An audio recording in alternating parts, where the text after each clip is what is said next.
Hey team, welcome to episode 102 of Transition Talk, where we talk about dental transitions and how to navigate the sometimes messy path to practice ownership. Whether you're just coming out of dental school or you're ready to kick off your career, or you're an associate looking for the perfect fit, the act of finding the right practice opportunity can be a lot to digest and pretty overwhelming. Luckily, there are steps you can take and questions you can ask to feel prepared and confident for the process.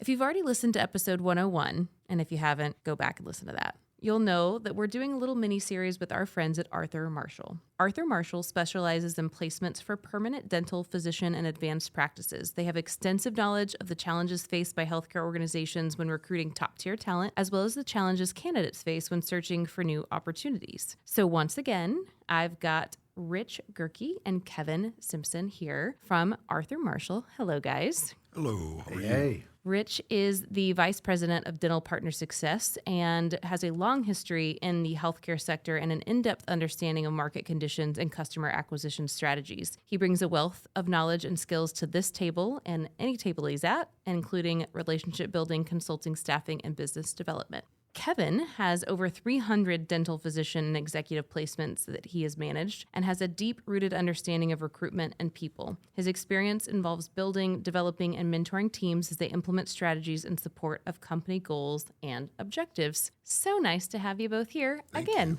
Thank you. Pleasure to be here again. I love it. Well, I continue to be amazed at the just consistency on how we feel about transitions and how you guys feel about placements. In a way, I feel like whether you're finding an associate to be a partner or just an associate or a long-term employee or a buyer, at the end of the day, it's a transition in your business, right? It's a leap in kind of what your business has been and you're making a change. And so I've just been amazed by that. So again, if you haven't listened to episode 101, please go back and listen. We're focusing more in 102 today about all of this is the same, but from the perspective of a candidate and how the candidate sees the process and how they should prepare. And again, I think this is equally as important for a seller or an owner to listen to as they prepare to bring an associate on board. So I'm going to direct this question to you, Kevin. What are the 4 most important things, or 5 or 3, you tell me the number, that a candidate is thinking about as they're exploring finding the right home for their associateship? Great question. Before we jump into that, can I just say, I just want to thank you for having this as an audio and not video, because my good friend Rich here has a face for radio. So. We're very thankful. I am every day when we record as well. All right. So a couple of things are important for a candidate. And for me, over the course of my career, there's a few things that always check the list. One of the first things that we generally find, a candidate's probably looking for either location, they're looking for money, or they're looking for quality of life, or some combination of the 3. What we generally find is that what we have to do from a candidate side, or what a candidate should do prior to speaking to us really, is they need to sit down and evaluate what's most important to them. We spend a lot of time talking with our clients, consulting with them and saying, hey, look, I know that you want Michael Jordan, right? Everybody wants Michael Jordan in their practice. But what do you need? What's most important? Because everybody wants utopia, but utopia doesn't exist. We all know that, right? Right. Rich, we've done this for years, and we know that you're never going to find 100% of those things. So let's try to find 80%. And that's the same thing that we tell a candidate. And so what I would tell you is the most important things for a candidate is they need to sit down and figure out what that is for them. Is it quality of life, number 1, location's number 2, and money's number 3? Or is that reversed? Are you location dependent? Do you need to be by your family, or is it important to you to be in a certain locale? So for everybody, it's a little bit different, but I think it starts with ranking those 3. How often does that ranking change if we're talking someone who's fresh out of school and it's their first job versus they've been an associate in various practices and now they're looking for like a forever home or their next location? Yeah, in my experience, almost every time. I would tell you about 80% of the time. I think the numbers are actually 80% that... Yeah, it's about 80%. That an associate comes out, they get their first job, and within 3 years, they're looking for another one. Almost 80% of the time. And why is that? Is it because they didn't do the research on the front end? I don't think so. I think that people tend to come out of school and they're being told by their peers, their parents, everybody around them what it is that they should do. And what happens is over that next step in your career, so to speak, is actually going out and getting that job. And then you start to realize I don't really like that. That's not what's most important to me. That was what was most important to my mom or my dad or even my spouse. And sometimes that changes too. too in some of those instances. So I would say about 80% of the time we find that changes within 3 years of someone leaving practice. That's so funny. I have to say this. I have a coffee cup that says, "Do not let everyone should all over you." I should have, would have, could have. And I think it's very true because I think that, and this is true outside of dentistry, if you come out of school and your sole focus has been to get your degree and be able to go do the thing you have in life, you really don't know. Most people do not know what they truly want to do or what they want to do, even with the thing that they've just earned, right? They just know, I was passionate about X, dentistry in this case, and now I have this, and like, how do I now build a life off of this? So I love the should thing. No, and that was perfect. The segue I want to make on that is I was going to say, based on what Kevin said, is a lot of these folks come out of school, they've worked hard, they want to go to work, they have bills to pay, they have school loans, they have expenses that they need to pay, but at the same time, they feel to themselves like they want to be part of the, let's say, the big city. Let's say they come from a rural area. They graduated a fairly large school in a major metro area. So this is one of the reasons that we have turnover early on, is they decide that they want to go and live in the big city. And about 3 or 4 years goes by and they realize that they miss their folks, they miss their family. They might have had a loved one from high school, like a sweetheart from high school, whatever the scenario might be. And they realize they want to go back to their roots or go back to where they came from. And that creates a lot of the turnover there. Yeah, we see that all the time. I mean, I think it's the number of practices I've sold because the spouse became unhappy with snow. Or they have their children and then they want to go back to where the in-laws are. And the number of people we talk to are where we say, "Hey, where do you want to go?" And they literally say, "I'll go anywhere." And I'm like, will you really go anywhere? Like, you have to have a preference. Like, I like the snow. I like the middle of the country. I like you have to have something that you like, which will help narrow that down. Because if you just chase money, in my experience, it sounds like your experience too, like eventually you're going to find location matters more than you think. I'm living proof of the same thing. When I got out of college, I moved to the big city from Wisconsin and ended up moving to the East Coast, and that lasted for a very short period of time. But like you say, I mean, it's not necessarily always the money as much as it is the excitement of that person saying, "Well, I'll go anywhere. I'll move anywhere. I don't care about the snow or I don't care about the heat," but then when they get there, they go, "This isn't for me." Yeah, unless you're from Texas, and we always stay in Texas, so. Or you get here as fast as you can. Yeah, exactly. I mean, if you're smart. So we talked about preparation in the last episode. If you were, an owner and preparing to kind of onboard and kind of try to find an associate, what if you're an associate and you're preparing to enter this recruiting process and you have a collection of places, locations, types of practices you might be interested in? Like, what does someone do to kind of focus themselves in on preparing for this process as a candidate? Yeah, great question. Make a list. That's where you start each and every time. It's funny because my brother called me just the other day and he said, "Hey, Kevin, I need to buy a car for my daughter." And I said, "Okay, what kind of car?" And he said, "I don't know, a chick car." I said, "Bro, what does that even mean? What does that mean?" And he's like, "I don't know, just like a chick car." I'm like, "Do you have a budget?" "Well, we'll talk about that once we get options." Nope. That's not how this works. Right. And so it's funny. I ended up having about a 20-minute conversation with him, and all of my conversation really was trying to drill down. And it's interesting because you start to ask those questions, and suddenly they do have it in their head. They know exactly what they want. They just don't know how to articulate it. And so I would tell you, for a candidate, the first thing you probably should do is call Arthur Marshall, talk to one of our recruiters, because they'll help you put that together. But let's say you didn't do that. You didn't take that step. I'd sit down, and it's not just about you sitting down. You need to sit down with your spouse. If you're married, I promise you, I don't know how many times, Rich, how many times have we heard somebody tell us, no, is there anybody else that's going to help you make this decision? No, just me. Just me. I had that just this morning with someone. I said, "Are you the only decision maker?" And he said, "Yes, absolutely." And we got all done about an hour into it. And he said, "Well, I'm going to have to talk to her first." And I wanted to say, "Well, you told me." But, you can't beat people up for that. That was just what was going on in their mind. That's right. In his mind. And more often than not, that spouse is probably the one making more of the decision for you. And so sit down with your spouse. Make a list of the things that are important to you. And again, I go back to the very beginning when I said, hey, break it down.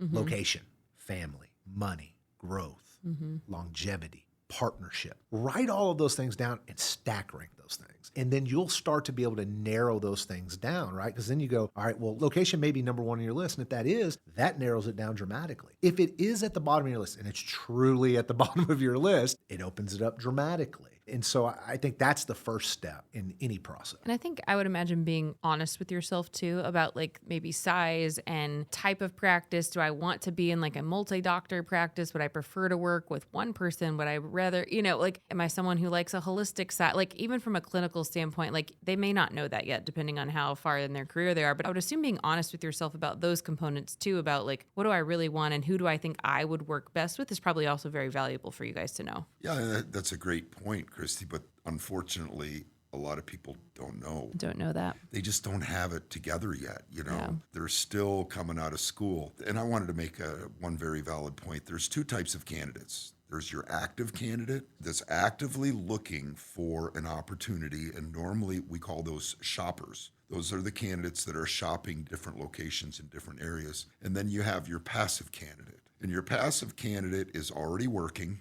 They're already in practice, but they're thinking. They're on the fence, and they're thinking that they want to become an owner. They want to become a partner. They're tired of working for whatever it may be, a larger group or a DSO or whatever the case might be. So that type of candidate is the one that gets the sourcing and marketing brochure from us or whatever AI or however we get it to them. And they look at it and they say to their significant other, they say, hey, honey, here's an opportunity here. And we've always talked about maybe wanting to live there and have kids there or take our children there, or whatever the case might be. And the next thing you know, they reach out to the recruiter and the recruiter starts talking about the opportunity and wham, they schedule an interview, they fit the practice, and it's a perfect fit. The active candidate, not so much. The active candidate is very, very active, exactly what the word says, and they're hard to nail down. Question. How often is someone looking to relocate in the same geography or same city that they already are in? And what is, and this kind of goes to your process, how is that person, because I can imagine that person's also very nervous for it to get out that they're looking at other practices, especially in this type of a community. How often are they looking to relocate? And then how does the process work if that's kind of what they're looking to do? That's a really good question also. That depends on the age or how long that candidate has been practicing as to the proximity of where they want to make that move. If they like where they're living, but they're unhappy where they're currently at, then they'll look at every different opportunity within a 30 to 45 minute drive if there's a commute involved without having to buy a new home or whatever the case might be. But then again, you have the situation where the people are just not happy where they're at and they want to look at a different part of the country. Got it. And that's more of a... Yeah, I would say it's actually fairly rare for a practice to find somebody that's in their locale. Once they engage us, we generally tell people, hey, check your surroundings, check into your localities, talk to all of your connections, anybody that you know, and let's make sure we exhaust that before we move to a more active recruitment like you would with us. What is interesting, though, is we do see it, I would probably say about 10% of the time, where you own a practice and you engage with us and you said you've already canvassed the whole area. And what happens is we find somebody that's 15 minutes away. They're right up the road. They're working in a competitor practice. And you've been advertising your job forever and they've never applied to you. And part of the reason is they're scared. They're scared because they live locally and they're not going to apply to your job because they're afraid you're going to pick up the phone and call their boss or whoever that may be. And what will happen is they'll apply to us. We'll talk to them. We'll explain the situation to them. We'll promise them that anonymity that they're looking for. And then suddenly you've got somebody that's right down the road and is a perfect fit for you. It's been in your backyard the whole time, but you never get them. Makes it a lot doesn't of matter sense. how many times, how long you advertise, you'll never get that person. That's very, very important. And one other point I would like to make is we're consultative. It's not always about getting the contract. People think we're just all after getting the contract. I've had many situations, and as recent as a month ago, where I had a gentleman saying that he wanted to grow his practice. He was in more of a rural community, not super small, but 40,000 people, 35,000 people. And my question to him was, well, have you thought about going around and talking to the other practice owners in your area and just having coffee with them at a coffee shop or lunch or whatever? And it wasn't 2 weeks. He called me back and he goes, thank you so much. I found someone. And then I obviously referred them for transition. Yeah. Because they wanted to, one of them had brick and mortar and they wanted to combine and become owners together. So these are things that we bring up to these type of candidates that are important with regard to take a look around you first before you go ahead and retain us to do the job for you. No, I love that. And I think it's very true. We find the same as far as like it's rare to find someone who wants to buy your practice within 5 or 10 miles, but across the country, someone wants to relocate. Can I just add something small to that? Because this does happen. And it's a good point because sometimes people don't know how to react when this happens. They engage with us. Maybe they've interviewed somebody. They interviewed somebody 2 years ago and they turned them down. And we drum that person back up. And now they're going, oh, how does that? I mean, I interviewed them 2 years ago, right? And because they now have a fresh insight, there's somebody else that's kind of running the process. Or maybe we've gone in and we've consulted with them on how to improve their practice. Suddenly that person's going, wow, maybe I should take a second look at that. That might be a better fit now. We see that more often than I'd care to admit because as I talked about on a previous episode, it's not Burger King. It's not, hey, do you want fries with that? Part of our job is to go in and not just say, hey, that's what you're looking for. We're going to go find it. It's to consult with you and say, hey, I understand that's what you're looking for. Let me make sure you understand what the general market is looking for. This is how you rank in comparison to the people around you. And maybe there are a couple of small things that we can do that will make you that much more attractive and it'll turn that thing around relatively quickly. Yeah, I totally agree with that. What does the interviewing process, if a candidate is working with Arthur Marshall, give me kind of the actual process of how they engage with you and kind of what that looks like from their perspective from kind of first to I've got a job with the client? Yeah, perfect. Great question. So we talk to our clients a lot about this, but when someone engages, let's say a candidate is engaging with us. So maybe one of my recruiters picked up the phone and cold called them, or they've responded to a job posting that we've had out there. What the recruiter's going to do is they spend on average 3 hours with that candidate and that candidate's spouse prior to ever presenting it over to a client. And what they're really trying to do is do what we call in our industry just a screen. They're trying to really understand everything there is to know about that candidate. So we talked about it earlier. We talked about the list, right? A lot of people, just like with my brother, when he was searching for the car, he knew what kind of car he wanted to buy. He just didn't know how to articulate that. Yeah. And so that's why it's so important for our recruiters to spend so much time with these people to make sure we're understanding and getting a real understanding of what it is they're looking for. So before we ever present them with the opportunity, which by the way, sometimes that's a challenge. You'll have candidates that'll call and go, tell me about that job. Well, let me try to understand a little bit about you first. No, I don't care. I just want the job. And I've had Or how much does it pay? How much does it pay? Where's it What's at? the compensation? And well, hold on, let's take a step back. And I've had recruiters that have told candidates before, hey, I just don't think you'd be a fit. What do you mean? You haven't even told me anything. You won't even talk to me, so you're not going to be a fit for our literally client. have candidates red flagged in our system. database do not communicate with because they've just proven to be not nice people. And that hurts us because when we start screening them and they act, all that great, and then when they interview and they're not that great, that creates a conflict between us and your owner, 100%. The client. Yeah, I mean, you hit the nail on the head. And so we're trying to not just, sometimes a candidate will call in and they'll say, hey, I'm calling about job 3105. And we'll go, great, let's talk a little bit about yourself. And we begin to screen those guys and get to understand them. We talk to their spouse, understand what their spouse is looking for. And we go, job 3105 is not fit for you. But job 3301, it is. And here's why. And then we begin the presentation. So one of the things that we always let our clients understand is that when we're going through it's all inclusive. We're really trying to understand and figure out not just that this person will accept your job, but will this person stay long term? Now, I mean, I can't promise that. You never know till they get there. But that front end work, really diving in and understanding everything there is to know about them, is going to give us a pretty good indicator whether they're going to be that long term fit. Gosh, literally the same exact thing when we screen candidates for buying practices. Same They just call and they say, how much is it? And Catch Around is like, back up. I got to learn about you first. Yeah. And unfortunately, they just don't know, right? No, so they just want to get to the point. They're busy. They're seeing patients. Yeah. They've got a staff to take care of. So they're like, hey, listen, I got 15 minutes and that's all I have. There is one other thing I wanted to point out that just happened again, another story that just happened recently. We market extensively nationwide. We're a national firm. And I just had a response on one of our e-blasts through our database that went out, and it was a doctor, a general dentist, and she was in North Carolina, and she said, I'm not looking for an associate, I'm looking for a job.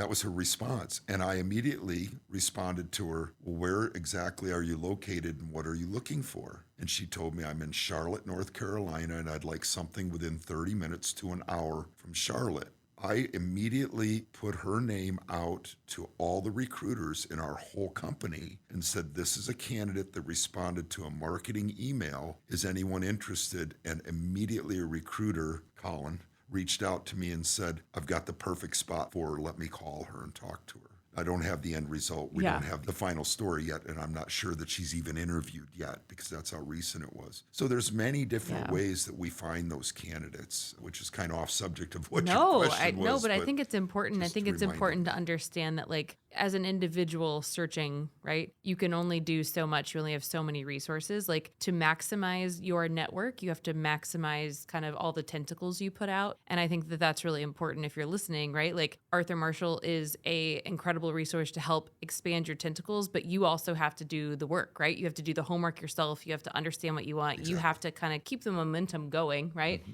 Being responsive to calls, being responsive to recruiters' requests and those things, right? So that those relationships can kind of continue to develop. So, okay, we did this for sellers, and so I want to do it for associates. Do's and don'ts. If I'm a candidate listening who is going to start exploring this, I am sure there's a lot of don'ts if we come up with interviewing, right? And we didn't really get into a lot of those. So if we need to spend a little bit more time in the do's and don'ts of the interview process, we can definitely do that. But who wants to go first here? Rich, you want to go first? Yeah, with regard to the candidate and giving them advice on how to interview, that's what you're asking, Yeah, correct? Do's and don'ts of like the interview process from a candidate's perspective. So our recruiters really try as hard as they can to convey to the candidates that it's not all about them all the time. Mm-hmm. Even though this is a lifetime decision for them and they're making a big move for them and their family, whether they have a family or not, that when they're talking to the client or to the seller, not always asking I, me, my. What about me? How much are you paying? Ask more about the mechanics of the business. Ask more about the type of procedures that are expected. What are the parameters? Be more conversational with regard to their interest as a buyer, because absolutely, they're the one offering you the job, right? So don't have your hand out all the time. Don't be always saying, well, what's in it for me? Is there a sign-on bonus? Is there a relocation stipend? Is there what are the benefits? A retention? How many days off? Yeah, you get it. You get where I'm going with this, and I think our listeners will get what I'm saying too, is don't be selfish. Be interactive in the process, and you'll get a lot further with the seller or with the owner than you would if it's all about you. Love that. I've got one great don't and one great do. Okay. So don't burn a bridge. We see this all the time. Candidates will go in, maybe the interview started rough or somebody was late or they saw something they just didn't like, and they just burn the interview. They crash it. They stop paying attention. They kind of intentionally ruin that interview. And here's what I tell everybody. Your job as a candidate when you go in is to get an offer. No matter what, if you're a candidate, go get an offer. Doesn't mean you have to accept it, but I want you to get that offer because here's what happens. And we've seen it time and time again. It's a small space. You go in there and maybe you didn't like something and you just decide, hey, I'm out. I'm not going to show up to the second part of this interview. I'm just going to bail at lunch. I mean, all the time, right? That doctor probably knows other practices. And they're going to tell people, I promise you, people talk about bad experiences a heck of a lot more than they talk about good experiences. So don't burn a bridge. And do broaden your horizons. I talked earlier about making that list. Don't get so dead set in it. When you're searching for an opportunity, you're searching for your next practice, it's a really good time to do some introspective. It's a really good time to learn a lot more about yourself. You have an opportunity to find out if what your life has looked like so far can look a lot different. So broaden those horizons. Don't get stuck on, I have to be in this locale. That's generally the one that burns you the most. If you are only looking, you're only geographically focused, you're going to find yourself in situations where more often than not, you're unhappy. Yeah. Make sure that the practice is a good fit for you. I saw you jotting down some notes. What else I you did. got? I just wanted to, whenever he talks, it reminds me of something else. I think. You're welcome. Well, thank you. Thank you. I'm not going to get schmoozey today, okay? Don't ghost your owner. Yeah. Don't just all of a sudden fall off the face of the earth and not respond to an email or a text, because that gets back to what Kevin just said. You're burning a bridge. And people, they remember that. Yes, they do. They remember your last name, especially if it's unique, which a lot of our last names are unique. And they, I remember that guy, and that guy never called me back, and he never, don't do that. And the other thing is communicate. Don't be afraid to ask those questions. As I said, I think it was in our 101, I said, we're all different personalities. Everyone is different. We're wired differently, and what makes us work is differently. But try as hard as you can to communicate on both sides, both parties. Just be open and be transparent. I love that. Can I add to something real quick? Sorry, Gosh, you always I have gotta to, be the I have to one-upper, one-up. huh? I'm sorry. But here's the thing, and this really applies to both the candidate and to the client or the practice owner, is don't be afraid to have the tough conversation. I'm telling you, I see it all the time. People are afraid to say, no, that's not a fit for me, or no, that candidate's not a right fit. The worst thing that we see in our experience is, he talks about ghosting. We have candidates that'll go into an interview and they'll ghost us. They'll ghost the client, and that's terrible. But I'll tell you what's even worse is when a client hires us, they invest in hiring us to help them find their next person, and then our recruiter can't get in touch with them. Or we send over a candidate and they just say, not interested. Our response is, okay, can you tell me why? So I don't send that kind of person to you again? Nothing. Yeah. That's the absolute worst thing you can do. It's an active recruitment. Don't waste your investment, right? It's almost like they weren't ready. Oh, yes. That's number one clue that you're not ready yet. You don't need it badly enough. Well, this was so fun. I'm going to ask Joellen to write a blog on this as well that we'll put out with this. And I can think of a lot of questions that we probably didn't get to. So if you guys get some follow-up questions from us for the blog, don't be alarmed. But I've enjoyed talking with you about this topic. So many parallels to what we do every day on both sides of the table. And so just thanks for hanging out with us today and providing such incredible insight for our listeners. Again, Arthur Marshall, arthurmarshall.com. Feel free if you feel like you are on the cusp of needing an associate, if you need a buyer, you need a partner, you are someone who's looking for a role of any of those three anywhere in the country, know that you can reach out to these guys and they can help you, and feel free to reach out to us and we'll make a personal introduction. Rich, Kevin, thank you. Thank you for having us. And all right, team, that's all we have today. Thanks for joining us on episode 102. And if you're an owner, be sure to check out episode 1, or a buyer, where we talk about searching for the right associate or partner. As always, make sure to share this transition love with those who may not know of us yet. And of course, subscribe to Transition Talk wherever you listen to your podcast. Until next time, friends.